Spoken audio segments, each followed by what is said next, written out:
All right, ladies and gentlemen, Anne Su, chairwoman of the 2020 Berkeley China Summit Board of Directors, alumnus of both the College of Engineering and the Haas School of Business at UC Berkeley.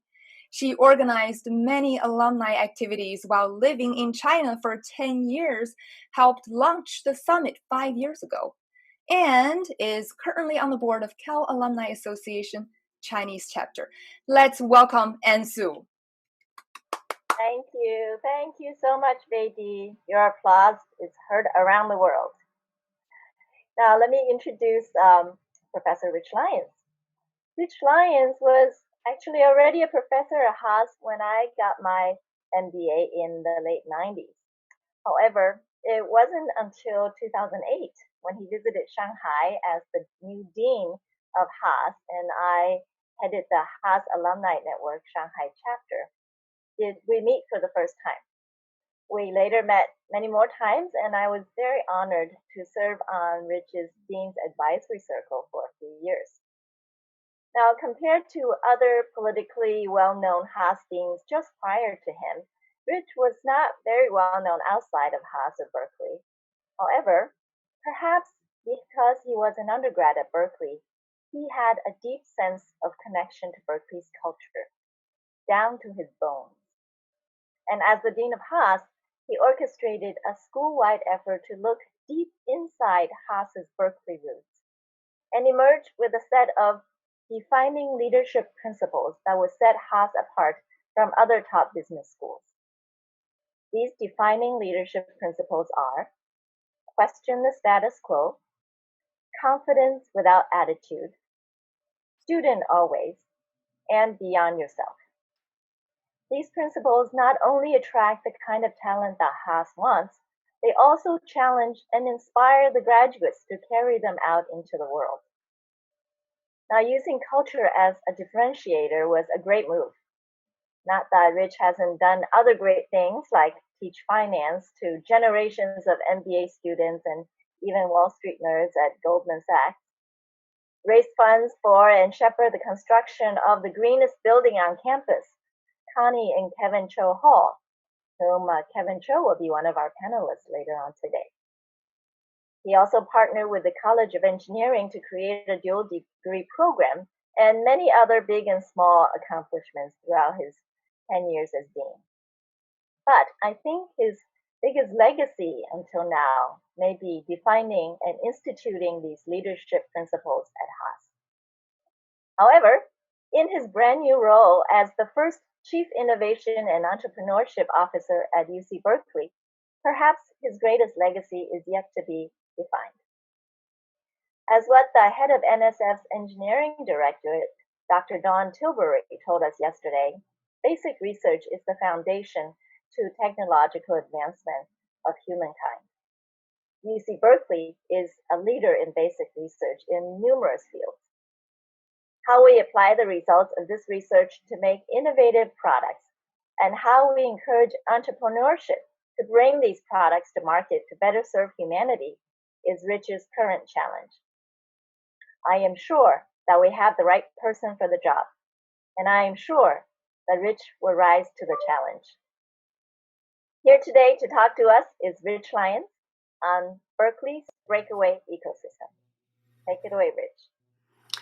Thank you for that, Anne, and thanks to the organizers for having me here. This is a remarkable conference and obviously a foundational relationship for Berkeley.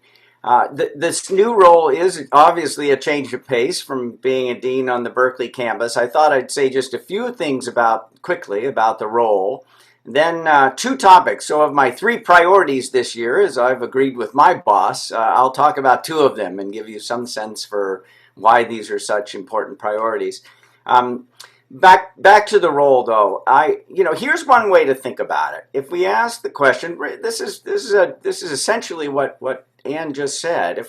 What problem are we trying to solve here with this big long title, Chief Innovation and Entrepreneurship Officer? Well, this title, this not just the title, but the role didn't exist before January of this year. So why did Berkeley create this? Why did we need this? Why do we need another high-priced administrator, for crying out loud? So that's That's a reasonable question. I think about the problem we're trying to solve this way.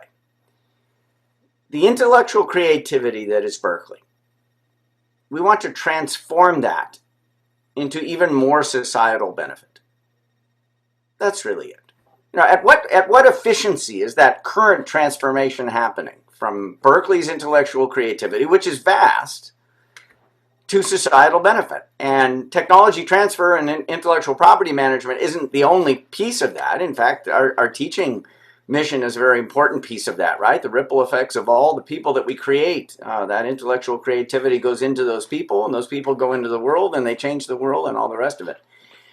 But our intellectual property is an important part of how Berkeley advances society, creates benefit for society. So that, you could say, well, that's kind of the problem statement for your job, but that's kind of the problem statement for Berkeley, right? I mean, that's pretty fundamental. Of course, my role is just one little slice in that larger problem statement. Okay, so that's the frame. And if somebody said, no, tell me more about why we needed this job, I think some people would say, well, we've had tremendous development of our ecosystem. We've actually developed a time lapse of the Berkeley innovation and entrepreneurship ecosystem. I'll show you where that is on the website in just a moment. It's on the public website, but it shows a picture of all the parts of the innovation and entrepreneurship ecosystem in the year 2000. And then it shows them in 2005, 2010, 2010, or 15, and 2020. And it's just stunning how much development there's been. So Berkeley often evolves as a thousand flowers bloom. It's a very decentralized place, very entrepreneurial place. But maybe it's time for a little bit of intentionality as we think about that ecosystem. So that's another way to think about why this job was created, is what would a little bit of intentionality, not a lot of formal authority or power, but some intentionality, what would it look like? So I'll be very explicit about that intentionality.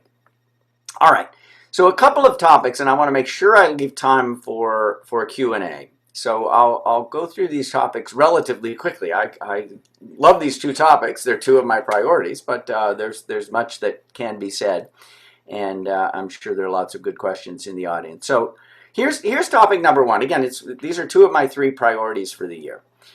Topic number one, I mentioned this idea of how do you bring intentionality to an innovation and entrepreneurship ecosystem that's as evolved already as Berkeley's is.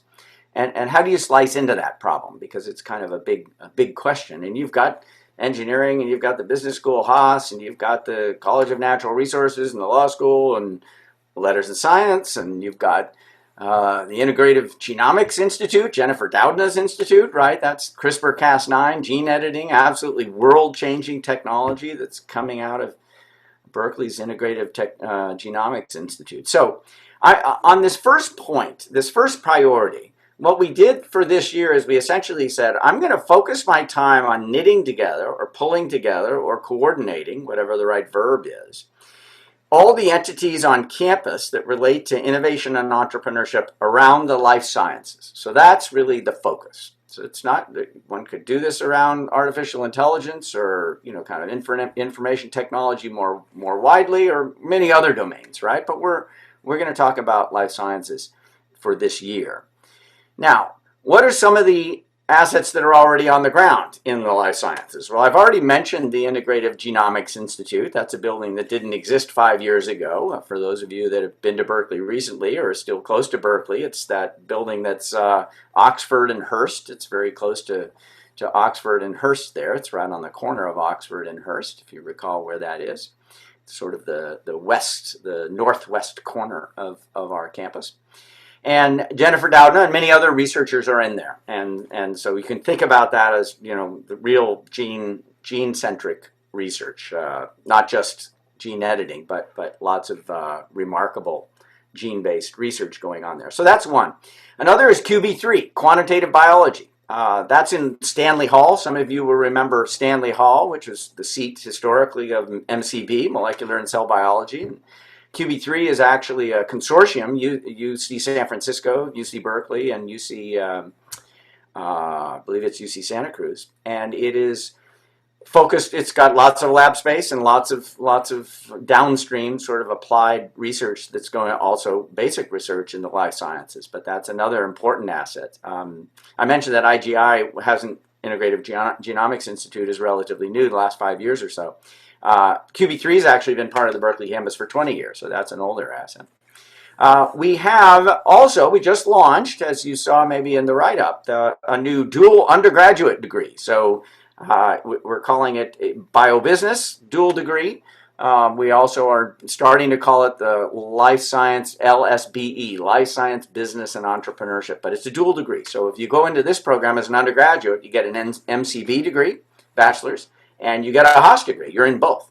It's kind of like the MET program. The MET is engineering plus business, and this is biology, life sciences, MCB plus business. So that's another relatively new asset. That program is just a couple years old. It's really just started, and there's tons of demand for it. So now we're seeing a lot of double majors, crossover for biology plus business. Then a fourth that is just about to open, a fourth asset in this constellation of remarkable life science assets, is what we call the Baker Bioingenuity Hub. Bioingenuity with an E, so like engine, and a bit of a play on words. But the Baker Bioingenuity Hub is, if you know where the Pacific Film Archive was, and the Berkeley Art Museum, that was on right next to Cafe Strada, for those of you that know Berkeley, right there on Bancroft Street. That building was the art museum. A new art museum has been built on Center Street, down close to the BART station.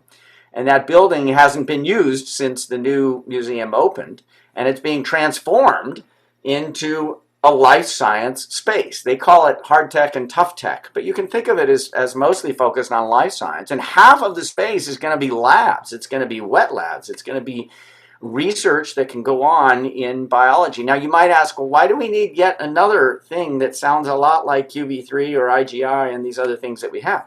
The interesting thing here, and Barbara Baker gave a very large gift to make this work, hence the name.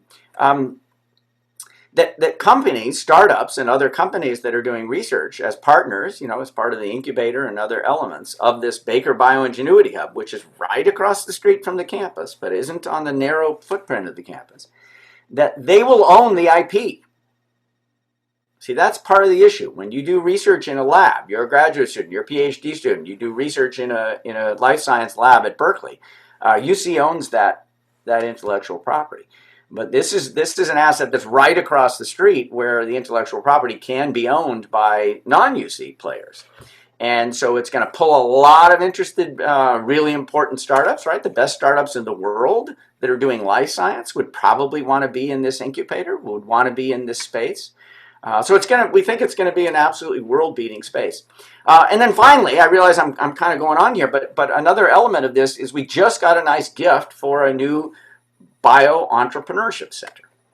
And this Bio-Entrepreneurship Center, its job is pulling together the other assets. It's like, oh my gosh, we don't need yet another entity. It's like very fragmented and confused. You have all these things. It's like, wait, let's create a new kind of center. So we're talking about a new category of center. Think of it as a new category or a new type of element in the innovation and entrepreneurship ecosystem at Berkeley. It's a different kind of center. No other center has had as its mission pulling together other assets in the same area. So that's basically this first, as I mentioned, this first focus point of mine, this first goal of mine this year is to help knit together, coordinate, pull together all these remarkable assets in the life sciences. Some that have been there for 20 years, like UB3, some that will open next summer, Baker Bioingenuity Hub.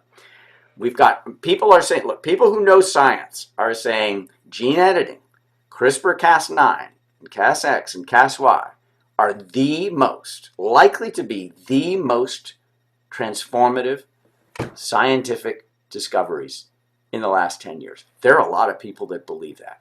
So this is the next couple of decades of the life sciences, and Berkeley's trying to get that part of its ecosystem to an absolutely world-beating level. It's already, in many ways, world-beating, and gene editing was such a great discovery for Berkeley. In any event, okay, so that's priority one. I'm going to mention priority two. I'll go a little bit quicker on priority two. I think we'd like to try and break for Q&A around, I'm Pacific time, around 7:20 my time. So I'll probably stick to that if I can. So another 4 or 5 minutes. The second priority for me I'm going to talk a little bit about the Berkeley Changemaker. What's that? What's that? What are you talking about? Now, nobody thought my job description was going to have anything to do with curriculum. Sort of like, okay, IP management? Yeah. So one of my direct reports is the woman who has wonderfully run IP management for Berkeley for a long time. Her name is Carol Nomura. She's a direct report to me. Caroline Winnett, some of you know Caroline Winnett. She very ably runs Skydeck, the most important accelerator on campus. She's a direct report to me. So those are things that you might imagine, well, yeah, that if you design some new job called Chief Innovation and Entrepreneurship Officer, those are two things that would naturally report into it. But curriculum, it's sort of, what are you doing with your fingers in curriculum? Well, it's not just me, it's a whole team of people. But we created a course that we taught this summer, and we taught it to incoming students. So it was mostly freshmen, some transfers, but mostly incoming freshmen. It was called the Berkeley Changemaker. It was focusing on critical thinking skills, collaboration skills, teams, how do you work in teams? Critical thinking, collaboration, and communication. How do you stand up in front of a group of people and influence them orally? For example, how do you induce a greater sense of agency in people that I'm going to have an impact? So it's part leadership, part entrepreneurship, part sort of social impact. It's all of those things together. 500 people signed up. Over 500 incoming students signed up for this class. Unprecedented. First time it was offered. You should see the comments of the students. It's like total game changer for me. Total shift in perspective. So, Berkeley Changemaker, how big could this get? What if 30, 40, 50, 70, 80% of incoming students took this class? Not because it's required, but because it's demand driven. So now we're not just talking about curriculum, we're talking about narrative, we're talking about identity. So here's a thought experiment. So we've got some wonderful philanthropy that came in to fund this effort. And part of what I say to donors, I'll just be completely frank because I say it to everybody, but I say, here's a thought experiment. I'm going to say 5 things, no commentary in between. You tell me whether one of these pops off the list. You tell me whether one of these things actually leaps off the list. Here we go. Number 1, Harvard Changemaker. Number 2, Princeton Changemaker. Number 3, MIT Changemaker. Number 4, Stanford Changemaker. Number 5, Berkeley Changemaker. Now, Berkeley is the only public institution on that list. All 5 of those institutions are obviously extraordinary. But for most people, those other 4 terrific, outstanding schools don't fit so much with that. They come from a more societally conservative tradition, right? The elite privates. That's a different tradition. Berkeley is encompassing. Change has been at its core from its history. And of course, we see that in its history. And even more fundamentally, the values. If I said, question the status quo, as Anne said in the introduction, and then I said Harvard, Harvard's a very innovative place. Harvard, question the status quo. It's not their brand. It's not their identity. It's not where they come from. It is where Berkeley comes from. It's always been where Berkeley comes from. A couple of values. Question the status quo and beyond yourself. Service to something larger. I'm in this to make an impact, to change, to make this better. That is my focus. We want people to come to Berkeley with that mindset, and we want to develop that mindset. Now, that can be pure entrepreneurship, and that's fine. So we're not just talking about social impact. We're talking about build something, create something, build a company, but be an actor, have agency, have impact. We think that this narrative, philanthropy's rolling in, as I said, we're building a set of connector courses. Where do you go from this first course, the Berkeley Changemaker, to the next course? Well, I'll give you an example. Every undergraduate, as many of you know, has to take a course called quantitative reasoning. There's a lot of different ways to satisfy it. What about a new course that's called Berkeley Changemaker, quantitative reasoning. That puts a why platform underneath a requirement. Why do I need these quantitative tools? It gets applied to a certain set of things. The course is not dumbed down at all. It's the same tools. It's the same rigor. But all of a sudden now there's a frame within which it's applied. Okay, so I'm going to stop there. Those are the two of the three biggies. I can talk about the third if you have any questions about that. But you know, this remarkable ecosystem. And if you're looking for that map, remember I mentioned the time lapse. If you just do a web search of Berkeley time lapse, I can send it to the conference organizers. But you can also find it on the IPIRA website. So IPIRA is our Technology Transfer Office, IPIRA. So go to IPR or just search IPIRA Berkeley. You'll get to the IPIRA website. If you then click on Entrepreneurs, one of the tabs at the top, it will show, it has an ecosystem button. If you click on that ecosystem button, you'll find this time lapse, but you can find it a lot of other ways. We've got to take all these remarkable assets and make them more than the sum of the parts. That's job one for me. And job two for me is this idea of what if Berkeley became absolutely singular, absolutely incomparable, with this Berkeley Changemaker narrative. By the way, those two words we are trademarking. We have trademarked in a common law sense. So this is a ball we're running with. 500 students isn't 30,000 students, but we think we can scale it. So I'm going to stop there. Thank you for listening. I look forward to your questions. Thank you very much, Rich. Berkeley Changemaker, that class sounds fascinating. I'd love to audit your class as a Haas alum. Is that open to Haas alumni, by the way? Great question. So we are working with the California Alumni Association to take chunks of it and possibly the whole thing and make it available to alumni. Right now, it isn't. It was just offered for the first time at the end of the summer, but we are definitely working out ways to make it available to alumni. Awesome. Sorry, I took the first class. I was jumping on that. Well, Rich was actually my dean during my Berkeley MBA time, and everybody loves Rich. And some of you may not know, but he's a great musician and plays beautiful guitar. I was lucky enough to see his live performance before. But you can check out Rich performing. One of my favorite is Bare Necessities on YouTube. It's absolutely amazing. But now let's open up to the audience for questions. The first one, can monetizing Berkeley's IP help with our budget? Yes, it can. But the question is sort of how much. So Berkeley had just to put it in perspective, Berkeley had a record year last year in fundraising. The academic year, we raised over $1 billion US with a B. How much money do we get in licensing every year? About 20 to 25 million. It's lumpy. It bounces around, but it's lumpy. But 20 to 25 million.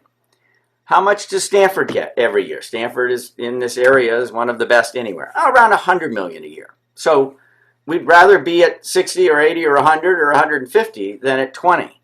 But you also have to understand kind of what the larger picture looks like. In fact, IPIRA stands for that acronym, Intellectual Property and Industrial Research Alliances. And so that latter part is sort of how much do companies put in to fund research at Berkeley each year? That's in the hundreds of millions. So yes, licensing revenue matters, but in fact, there are things that are right next to it that are much larger. So we don't want to, we got to keep our focus where the economics actually are. Right. Well, the next question, it is great to see that there are incubators for students who want to start companies. What about for alumni who are interested in starting companies or joining startups? Good question. You know, I think there's so much. So first of all, there are over 50 student clubs. I mentioned this historical time lapse. The last slide in the historical time lapse that's available on the IPIRA website shows 50 student clubs that are directly related to innovation and entrepreneurship. And Skydeck. So there are ways for alumni to connect to those clubs, but more specifically, how do you connect to startups as an alum? I think one of the best contact points or receptor sites on the Berkeley campus is Skydeck. So if you haven't checked out Skydeck, go to the Skydeck website. We've got a lot of alums that are serving as mentors and advisors, and they're adding a ton of value. Now, some of them get so close to the companies that they join the companies or they invest in the companies, and that's also okay. I think Skydeck is the best point of contact. All right, thank you. Skydeck, ladies and gentlemen, let's mark that. The last question in the interest of time. In the past decade, many entrepreneurs, including Berkeley alumni, have started businesses and either gained investors from China or expanded their companies to China, or both.